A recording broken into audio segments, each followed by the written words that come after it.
राधे राधे। आज हम आपको बैसाख स्नान से 5 प्रेतों के उद्धार की कथा सुनाने जा रहे हैं। इसे जरूर सुनिए और पूरी वीडियो को लाइक एंड कमेंट जरूर कीजिए।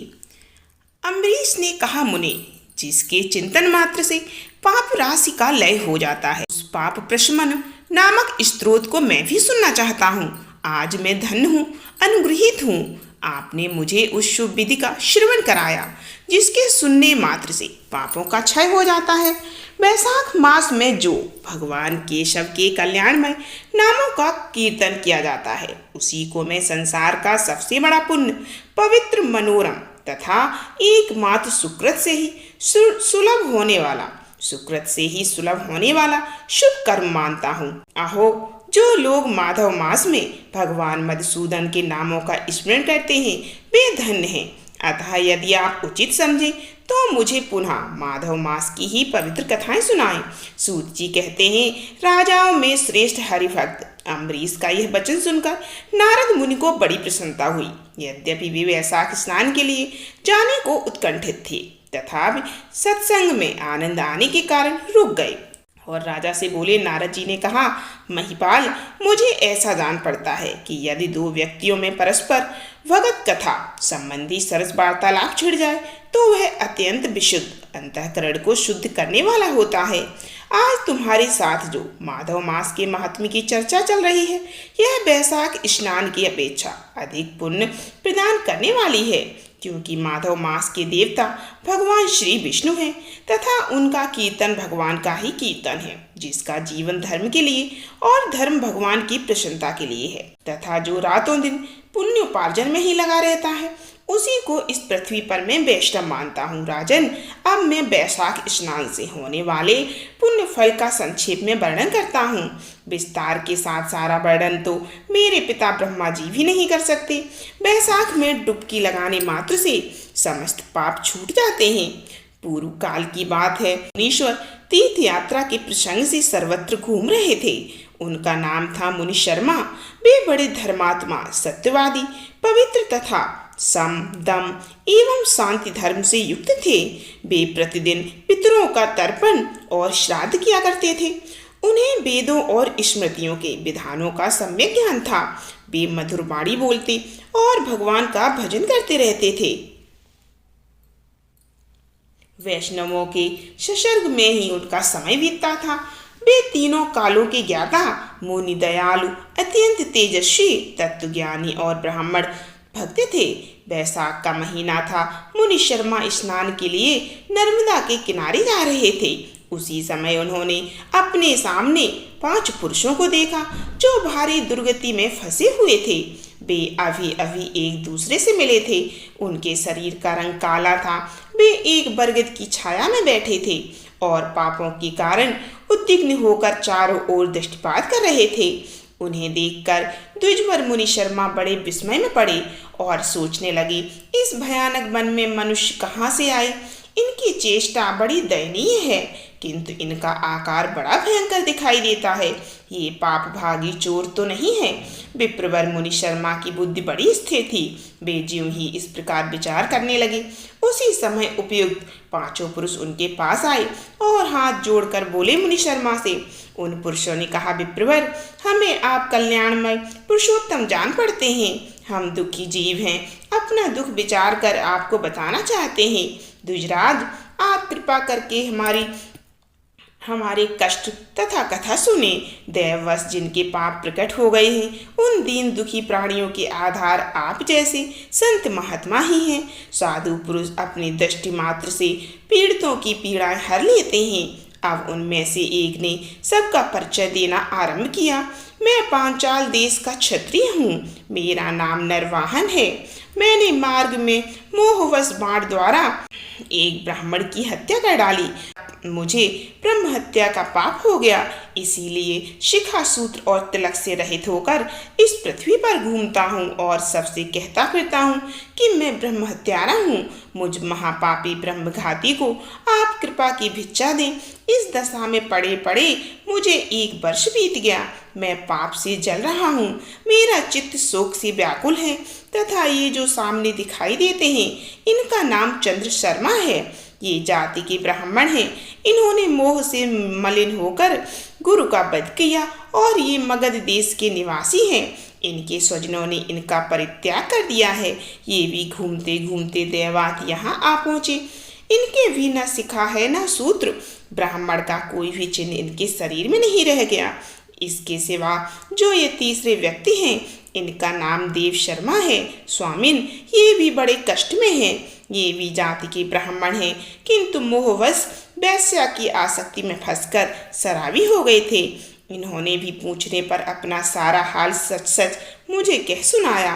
अपने प्रथम पापाचार को याद करके इनके हृदय में बड़ा संताप होता है। ये सदा मनस्ताप से पीड़ित रहते हैं। इनको इनकी स्त्री ने, बंधु बांधवों ने तथा गांव के सब लोगों ने वहां से निकाल दिया। ये अपने उसी पाप के साथ भ्रमण करते हुए यहाँ आए हैं। ये चौथे महाशय जाति के वैश्य हैं। इनका नाम विदुर है। ये गुरु पत्नी के साथ समागम करने वाले हैं। इनकी माता मिथिला में जाकर वैश्य हो गई थी। इन्होंने मोहवश 3 महीनों तक उसी का उपभोग किया, परंतु जब असली बात का पता लगा तो बहुत दुखी होकर पृथ्वी पर विचरते हुए ये भी यहाँ आ पहुँचे। हम में से ये 5वें जो दिखाई दे रहे हैं, ये भी वैश्य ही हैं। इनका नाम नंद है। ये पापियों का ससर्ग करने वाले महापापी हैं। इन्होंने प्रतिदिन धन के लालच में पड़कर बहुत चोरी की है। पातकों से आक्रांत हो जाने पर इन्हें स्वजनों ने त्याग दिया। तब ये स्वयं भी खिन्न होकर देवात यहाँ आ पहुँचे हैं। इस प्रकार हम 5 महापापी एक स्थान पर जुट गए। हम सब के सब दुखों से घिरे हुए हैं। अनेकों तीर्थों में घूम आए, मगर हमारा घोर पातक नहीं मिटता। आपको तेज से उद्दीप्त देखकर हम लोगों का मन प्रसन्न हो गया। आप जैसे साधु पुरुष के पुण्यमय दर्शन से हमारे पातकों के अंत होने की सूचना मिल रही है। स्वामिन, आप कोई ऐसा उपाय बताइए जिससे हम लोगों के पाप का नाश हो जाए। प्रभु, आप वेदार्थ के ज्ञाता हैं और परम दयालु जान पड़ते हैं। आपसे हमें अपने उद्धार की आशा है। मुनि शर्मा ने कहा, तुम लोगों ने अज्ञानवश पाप किया है, किंतु इसके लिए तुम्हारे हृदय में अनुताप है तथा तुम सबके सब सत्य बोल रहे हो। इस कारण तुम्हारे ऊपर अनुग्रह करना मेरा कर्तव्य है। मैं अपनी भुजा उठाकर कहता हूँ, मेरी बातें सुनो। पूर्व काल में जब मुनियों का समुदाय एकत्रित हुआ था, उस समय मैंने महर्षि अंगिरा के मुख से जो कुछ सुना था, वही वेद शास्त्रों में भी देखा। वह सबके लिए विश्वास करने योग्य है। मेरी आराधना से संतुष्ट हुए स्वयं भगवान विष्णु ने भी पहले ऐसी ही बात बताई थी। वह इस प्रकार से है, भोजन से बढ़कर कोई दूसरा तृप्ति का साधन नहीं है। पिता से बढ़कर कोई गुरु नहीं है।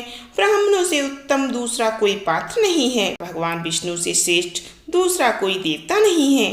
गंगा की समानता करने वाला कोई तीर्थ नहीं है। गोदान की तुलना करने वाला कोई दान नहीं है। गायत्री के समान जप, एकादशी के तुल्य व्रत, भार्या के सदृश मित्र और दया के समान धर्म तथा स्वतंत्रता के समान सुख नहीं है। गृहस्थ से बढ़कर आश्रम और शक्त से बढ़कर सदाचार नहीं है। इसी प्रकार संतोष के समान सुख और वैशाख माह के समान महापापों का अपहरण करने वाला कोई दूसरा मास नहीं है। वैशाख मास भगवान मधुसूदन को बड़ा ही प्रिय है।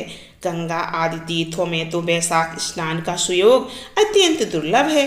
उस समय गंगा, जमुना तथा नर्मदा की प्राप्ति कठिन होती है। जो शुद्ध हृदय वाला मनुष्य भगवान के भजन में तत्पर ही पूरे वैशाख भर प्रातःकाल गंगा स्नान करता है, वह सब पापों से मुक्त होकर परम गति को प्राप्त होता है।